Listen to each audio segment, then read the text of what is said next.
மச்சாண்டே Kumar sir வந்துங்கறாரா? Kumar sir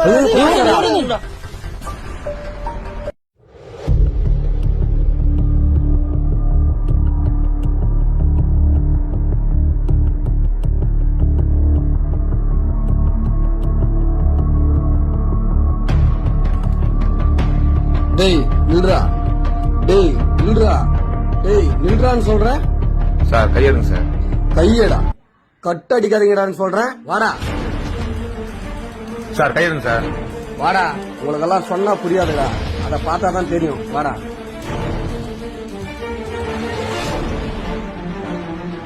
ஏறா வண்டியில, ஏறா ஏறா வண்டியில.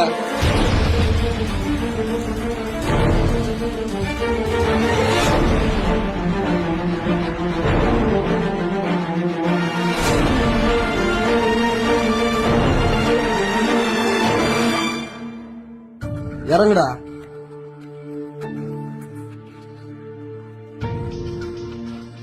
போய் பாருடா, நல்லா பாரு. பாத்தியா, உங்க அப்பா தான் உனக்காக எவ்வளவு கஷ்டப்படுறாரு. பாத்தியா, யாருக்காக? எல்லாம் உனக்காக தான்டா. எவ்வளவு கஷ்டப்படுறாரு பாத்தியா. இந்த வெயில்ல நீ கஷ்டப்பட்டா அதனுடைய வலி நான் உனக்கு தெரியும்டா. இத பார்த்தா திருந்துடா, வடிக்காத சுத்தி நிக்கிறீங்க. என்ன பாத்தி, நான் காலையில வேலை செஞ்சு போயிடுறோம். நீ நைட்டு பக்கம் கஷ்டப்படுற.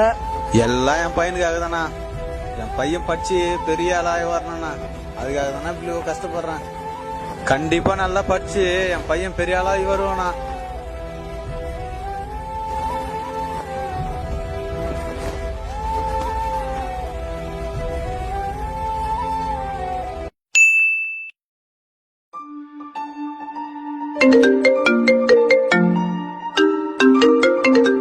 ஏய் வச்சுனே இருங்கடா, போயிட்டு வந்துடுறேன்.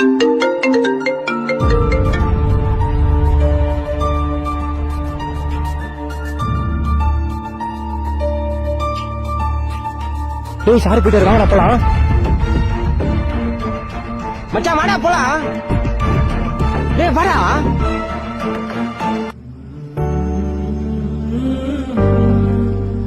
வாடா போலாம். நான் வரல மச்சான், நீங்க போயிட்டு வாங்கண்ணா. என்னடா இப்படி சொல்ற? இல்ல மச்சான், எனக்காக எங்க அப்பா எவ்வளவு கஷ்டப்படுறாரு தெரியுமா? எனக்கே நேத்து தானே தெரிஞ்சு. அந்த வெயில்ல எங்க அப்பா கல்லு தூக்கி கஷ்டப்பட்ட அந்த வலி நேத்து நான் அதை பார்த்து என் கண்ணே கலங்கிச்சுடா. நான் எங்கேயோ வரா மாதிரி இல்ல மச்சான், நீங்க போயிட்டு வாங்கண்ணா. இன்னொன்னு சொல்றேன், உங்க வீட்டுல அப்பா அம்மா இப்படி தாண்டா கஷ்டப்படுவாங்க. அதை பார்த்து புரிஞ்சுக்கின்னு நீங்களும் நல்லா படிங்கடா. நான் இனிமேல் படிக்க போறேன் மச்சான், என்னை விட்டுருங்கண்ணா. இதை பார்த்துட்டு இருக்க என்ன மாதிரி ஸ்டூடெண்ட்டுக்கு ஒன்று சொல்லிடுறேன். நம்மளை படிக்க வைக்க நம்ம அப்பா அம்மா எவ்வளவோ கஷ்டப்படுறாங்க. ஆனா அந்த கஷ்டத்தை நம்ம தெரிஞ்சுக்காம ஒரு விளையாட்டுத்தனமா இருக்கும். என்னைக்காச்சும் ஒரு நாள் உங்க அப்பா அம்மா கஷ்டப்படுற இடத்துக்கு போய் பாருங்க, அதோட வழி நான் உங்களுக்கு தெரியும். இனிமேல் இது மாதிரி பண்ணாம உங்களுக்காக கஷ்டப்படுற உங்க அப்பா அம்மாவை படிச்சு சந்தோஷமா வச்சு